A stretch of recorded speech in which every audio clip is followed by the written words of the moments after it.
By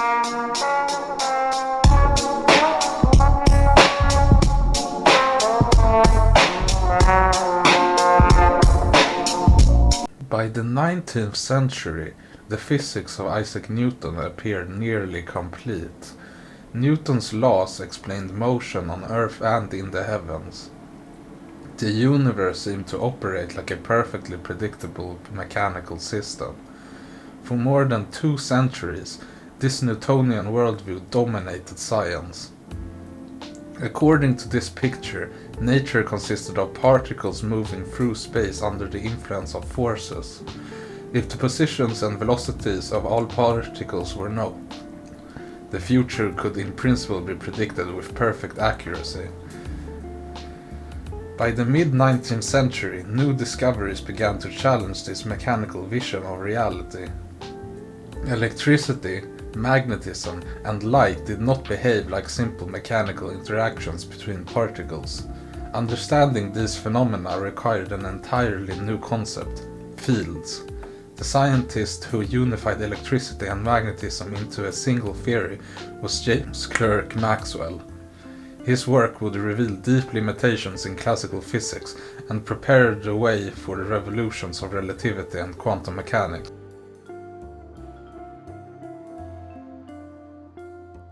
Before Maxwell, electricity and magnetism were studied as separate phenomena.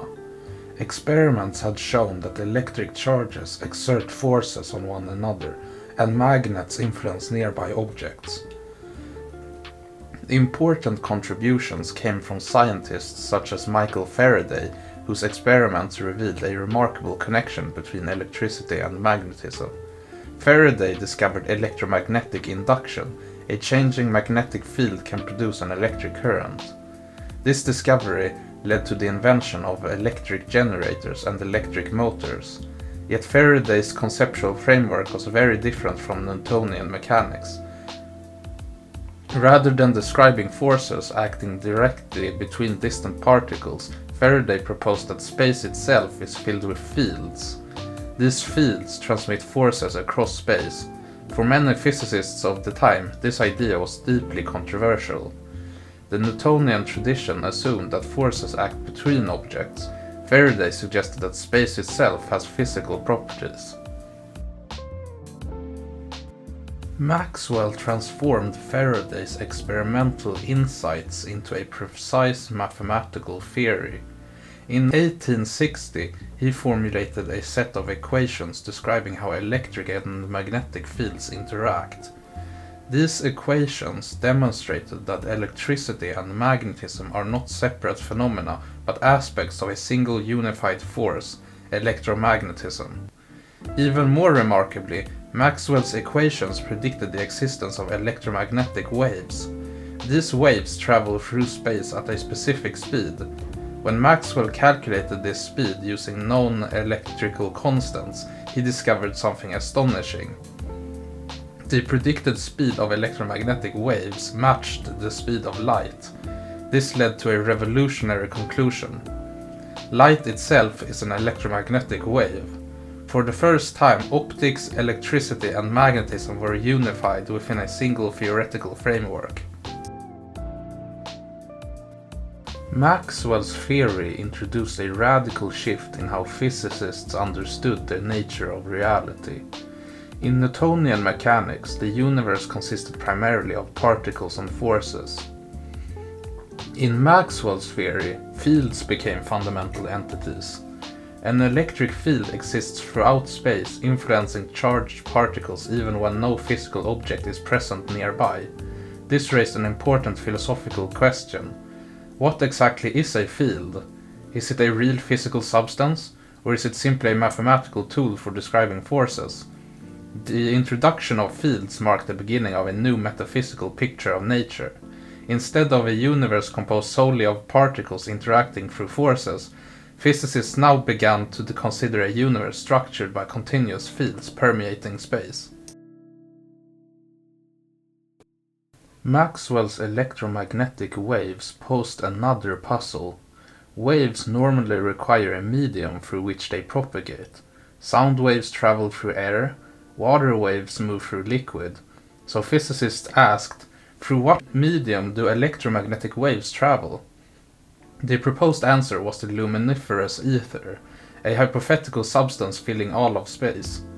The ether was thought to be invisible, weightless, and perfectly transparent. It served as the medium through which light waves propagated. However, detecting the ether proved extremely difficult. In 1887, the famous Michelson-Morley experiment attempted to measure the Earth's motion through the ether. The result was unexpected.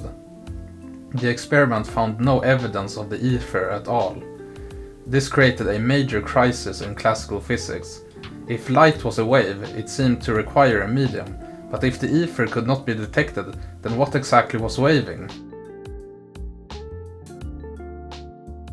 By the end of the 19th century, physicists faced several unresolved problems.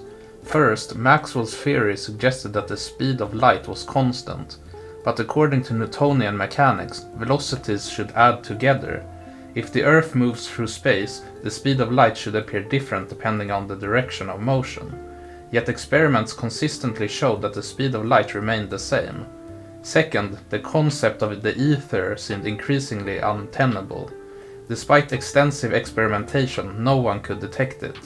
Third, new discoveries about atomic structure and radiation were revealing phenomena that classical physics could not explain.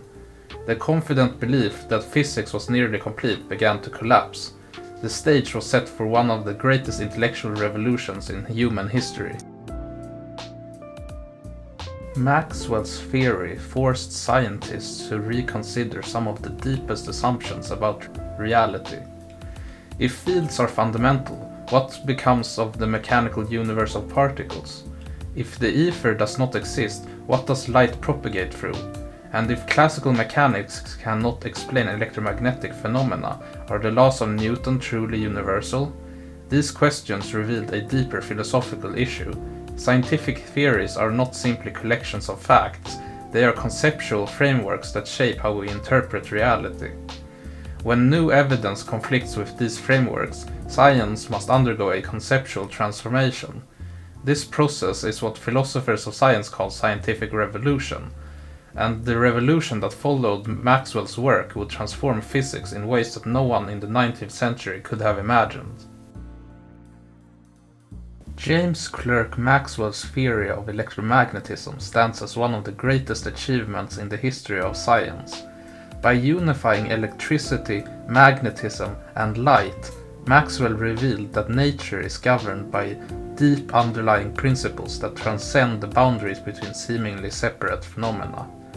At the same time, his work exposed profound limitations in the Newtonian worldview. The discovery of electromagnetic waves, the mystery of the ether, and the constancy of the speed of light created tensions that classical physics could not resolve. These tensions would soon lead to a revolutionary new understanding of space, time, and motion. In the early 20th century, a young physicist named Albert Einstein would propose a theory that eliminated the ether entirely and transformed our understanding of the universe. In the next episode, we will explore Einstein and the philosophy of relativity, a theory that would fundamentally reshape the concepts of space, time, and reality itself.